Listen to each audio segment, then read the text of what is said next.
Abu Nawas mengalahkan jin Ifrit.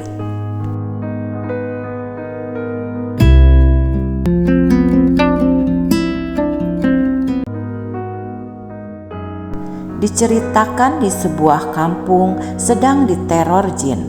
Ketua kampung pun meminta bantuan kepada Baginda Raja.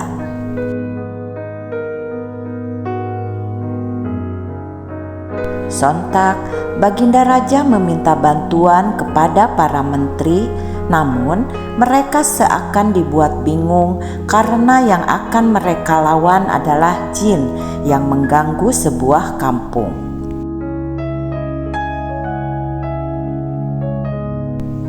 Tidak ada yang berani melawan jin yang mengganggu penduduk di kampung tersebut.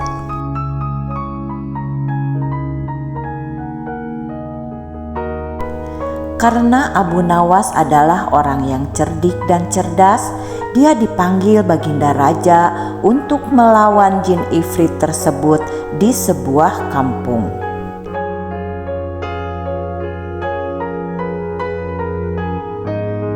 Ampun Yang Mulia, hamba mohon pertolongan Baginda Raja. Permohonan kepala dusun kepada Baginda Raja.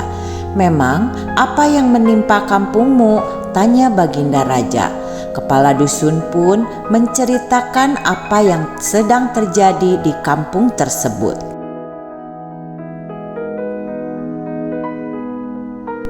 Ketika Raja menanyakan alasan jin itu mengganggu sebuah kampung, kepala dusun pun menceritakan bahwa kampungnya memiliki kekayaan alam yang berlimpah. Memang, apa hubungannya dengan jin pengganggu? Tanya Baginda Raja.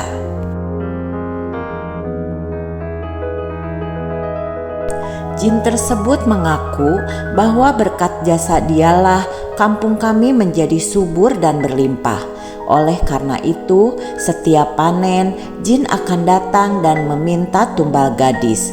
Jika permintaannya tidak kami penuhi, maka jin itu mengancam akan menghancurkan desa kami. Jelas kepala dusun.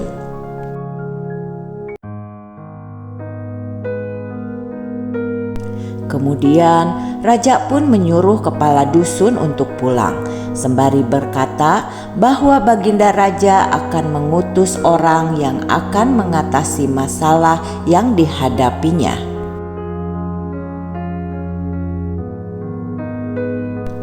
Selepas kepala dusun pulang, Baginda Raja lantas mengumpulkan para penasehat istana agar mendapatkan solusi untuk mengatasi masalah apa yang sedang terjadi di kampung tersebut.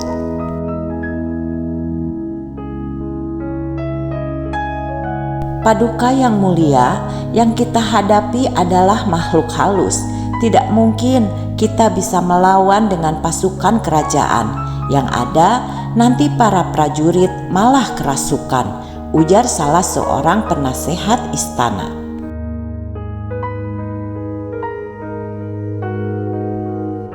Para penasehat istana yang lainnya merasa kebingungan.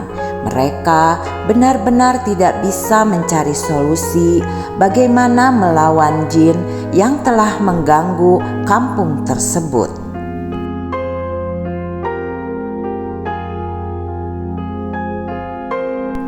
Namun, karena Baginda Raja tidak mau rakyatnya kecewa, dia pun terus mencari solusi yang kemudian akhirnya Baginda Raja teringat kepada sosok Abu Nawas yang cerdik dan sosok orang yang terkenal kecerdikannya di kerajaan tersebut.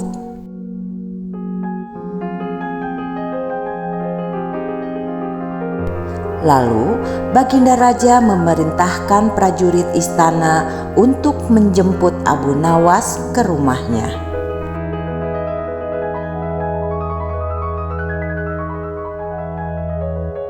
Singkat cerita, Abu Nawas pun datang ke istana dan menghadap Baginda Raja.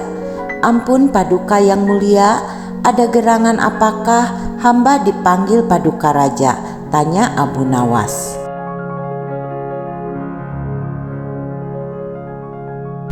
Saya akan memberikan tugas penting untukmu. Tugas ini harus kamu laksanakan dan tidak boleh ditolak, ungkap Baginda Raja.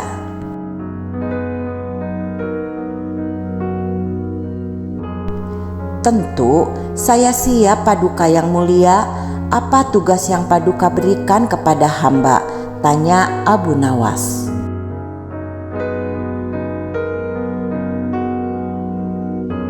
Baginda Raja pun menceritakan permasalahan di salah satu kampung di negerinya yang diganggu oleh jin.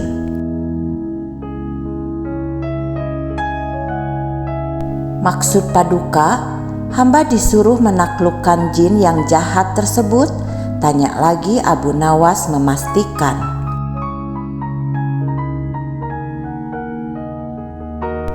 Benar Abu Nawas, aku tahu kamu pasti bisa mengalahkan jin jahat tersebut, ujar Baginda Raja.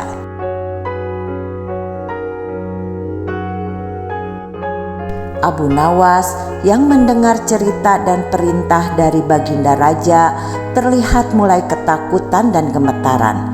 Namun, karena ini adalah perintah Baginda Raja, dia tidak bisa menolak.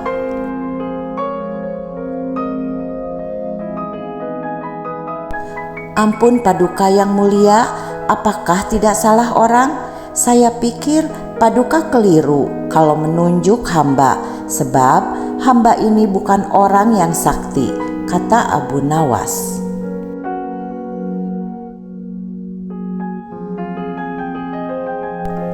Paduka pun berusaha meyakinkan Abu Nawas karena memang Baginda Raja tahu bahwa Abu Nawas bisa mengalahkan jin yang jahat itu dengan caranya yang sangat cerdik.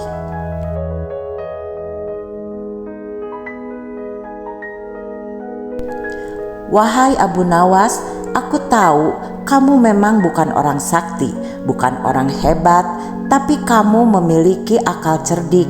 Dengan begitu, aku yakin kamu pasti bisa mengalahkan jin jahat yang mengganggu masyarakat di kampung tersebut, kata Baginda Raja.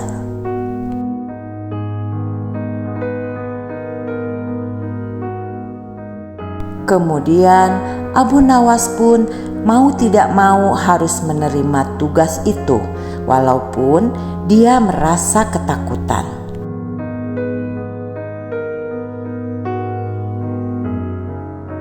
Keesokan harinya, Abu Nawas pergi ke kampung yang selalu diganggu oleh jin tersebut, sesuai dengan perintah Baginda Raja.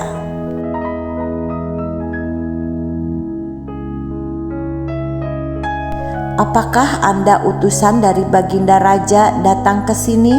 Kepala dusun menanyakan kepada Abu Nawas. Abu Nawas menjawab, "Iya, saya diutus Baginda Raja untuk datang ke kampung ini," jawab Abu Nawas.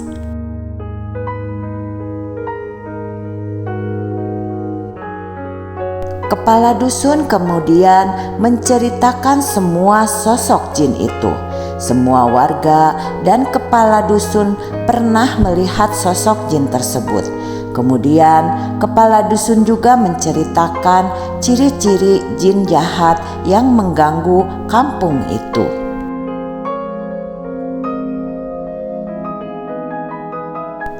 Abu Nawas mendengarkannya, lalu dia tahu bahwa itu adalah jin ifrit sesuai dengan ciri-ciri yang diceritakan oleh kepala dusun.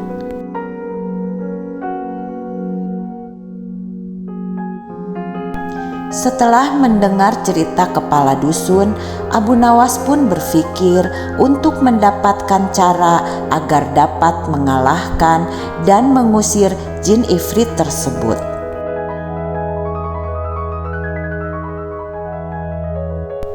"Bagaimana Tuan? Apakah sanggup menghadapi dan melawan jin yang jahat itu?"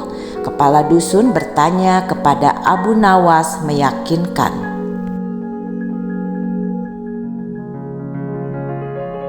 Karena Abu Nawas sudah mendapatkan ide cemerlang, dia pun mengatakan kepada kepala dusun bahwa dia bisa menghadapi jin jahat itu. Tenang saja, jin ifrit itu pasti akan bertekuk lutut kepadaku. Sebenarnya dia hanya menggertak saja, pasti ada seorang wanita yang dia sukai, kata Abu Nawas.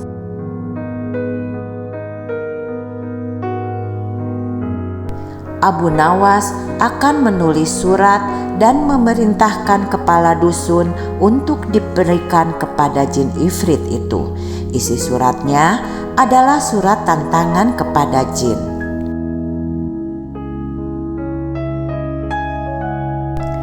Begini saja, saya akan menulis surat tantangan untuknya.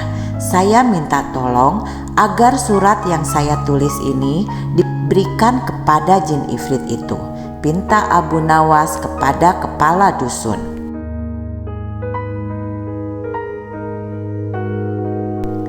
Singkat cerita, kepala dusun pun memberikan surat dari Abu Nawas kepada jin ifrit. Setelah jin ifrit menerima surat tantangan itu, dia pun marah dan akan membunuh siapa saja yang berani menantangnya.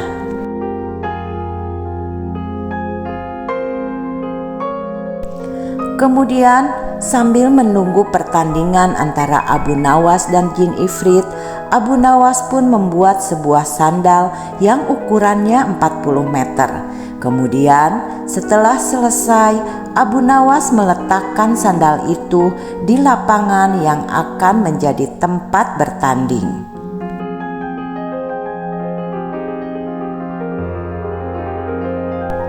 Singkat cerita, waktu pertandingan pun datang.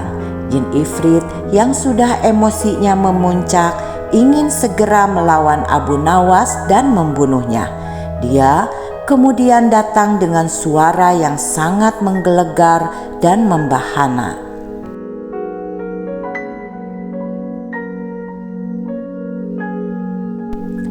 "Di mana orang yang berani menantangku? Keluarlah, aku akan menghancurkan tubuhnya," kata jin ifrit dengan emosinya.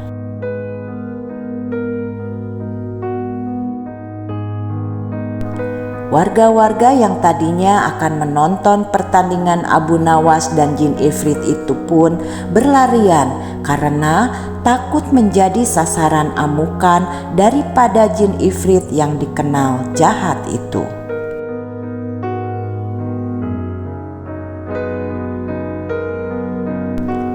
Lalu, jelang beberapa saat, datanglah Abu Nawas. Kemudian jin ifrit itu pun berkata, "Oh, kamu orang yang berani menantangku yang bernama Abu Nawas? Apakah kamu sudah bosan hidupmu, Abu Nawas? Ayo, sekarang juga lawan aku, kita bertanding," tantang jin sambil marah.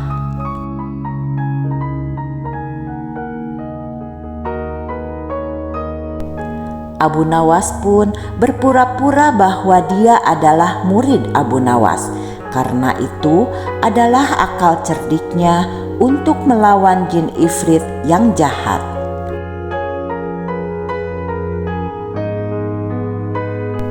"Maaf, Anda salah orang. Saya ini bukan Abu Nawas, saya muridnya," kata Abu Nawas.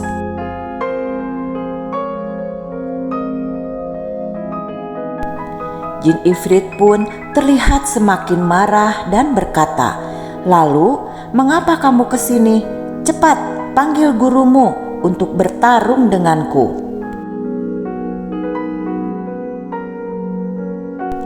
Abu Nawas pun dengan santainya menjawab kata-kata yang dilontarkan jin ifrit itu.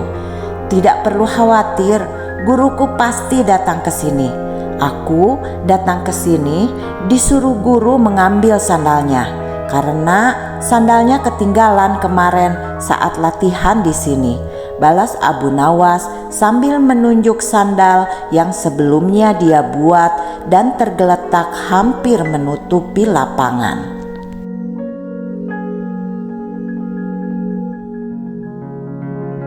"Itu sandal Abu Nawas?" tanya jin. "Iya benar, memang kenapa? Tapi saya tidak kuat mengangkatnya sendirian. Maukah kau membantuku membawakan sandal ini?" kata Abu Nawas sambil meminta bantuan mengangkat sandal yang besar itu kepada jin ifrit itu.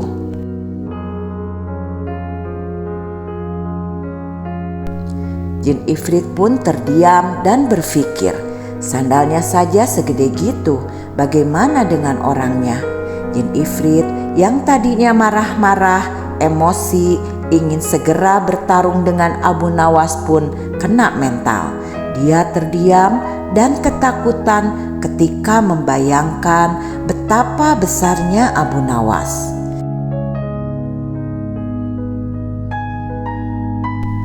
Atau begini saja, saya akan panggil guru saya agar datang ke sini. Kalau saya ditanya mana sandalnya, saya akan beralasan kalau kamu menghalang-halangi saya untuk membawa sandal guru saya, kata Abu Nawas dengan cerdiknya.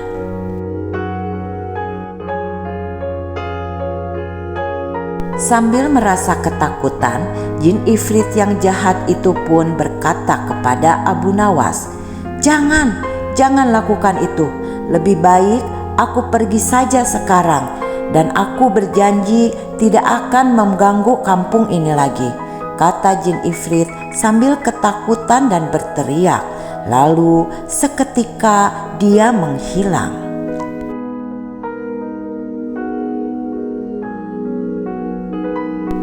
Kemudian sejak saat itulah jin ifrit tidak lagi datang mengganggu warga di kampung itu, semenjak dia dikalahkan oleh Abu Nawas dengan akal cerdiknya yang luar biasa.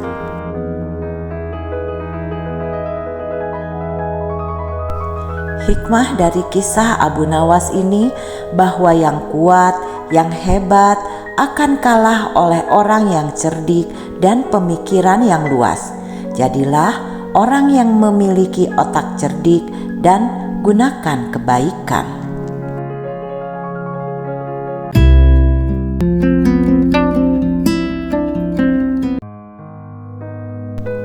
Abu Nawas di penjara. Pada hari itu, Abu Nawas mengumumkan dirinya sebagai ahli nujum atau tukang ramal nasib.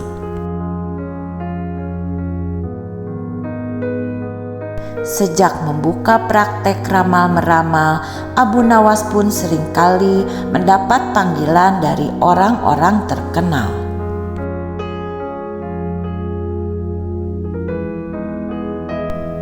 Kini Abu Nawas tidak saja dikenal sebagai orang yang lucu dalam menciptakan gelak tawa, tetapi juga sebagai ahli ramal yang jitu.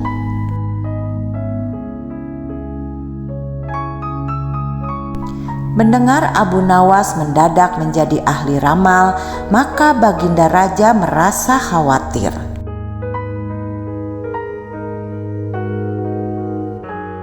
Baginda curiga jangan-jangan Abu Nawas bisa membahayakan kerajaan. Maka tanpa pikir panjang, Abu Nawas pun diperintahkan Baginda Raja untuk ditangkap.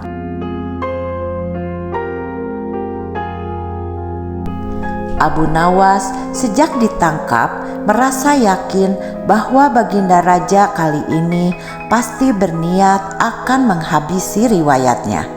Tetapi Abu Nawas tidak begitu merasa gentar. Mungkin Abu Nawas sudah mempersiapkan tameng.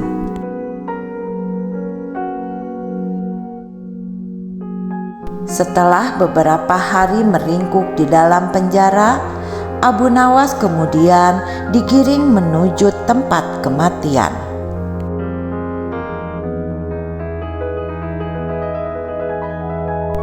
Tukang penggal kepala sudah menunggu dengan pedang yang baru diasah. Abu Nawas menghampiri tempat penjagalan dengan amat tenang.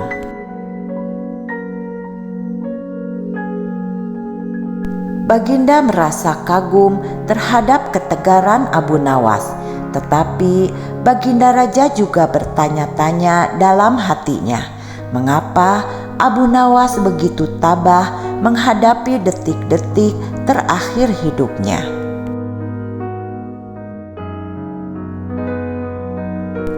Ketika Algojo sudah siap mengayunkan pedang, Abu Nawas tertawa-tawa sehingga Baginda Raja menangguhkan pemancungan.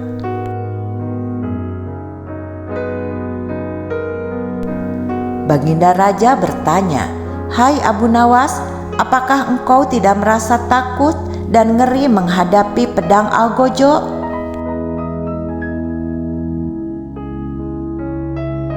"Ngeri, tuanku yang mulia, tetapi hamba juga merasa gembira," jawab Abu Nawas sambil tersenyum. "Engkau merasa gembira?" tanya Baginda Raja kaget. "Betul Baginda yang mulia, karena tepat 3 hari setelah kematian hamba, maka Baginda pun akan mangkat menyusul hamba ke liang lahat. Karena sebenarnya hamba tidak bersalah sedikit pun," kata Abu Nawas tetap tenang.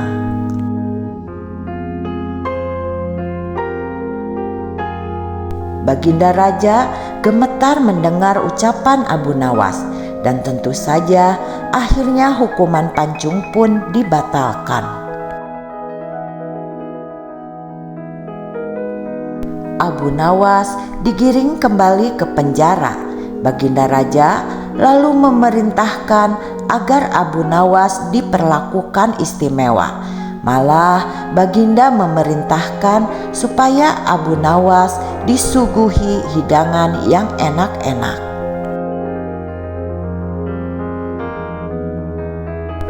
Tetapi Abu Nawas tetap tidak kerasan tinggal di penjara.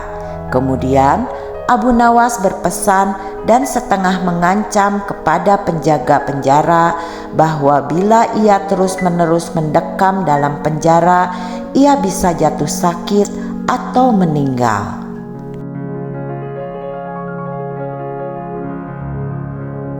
Baginda Raja pun akhirnya terpaksa membebaskan Abu Nawas setelah mendengar penuturan penjaga penjara.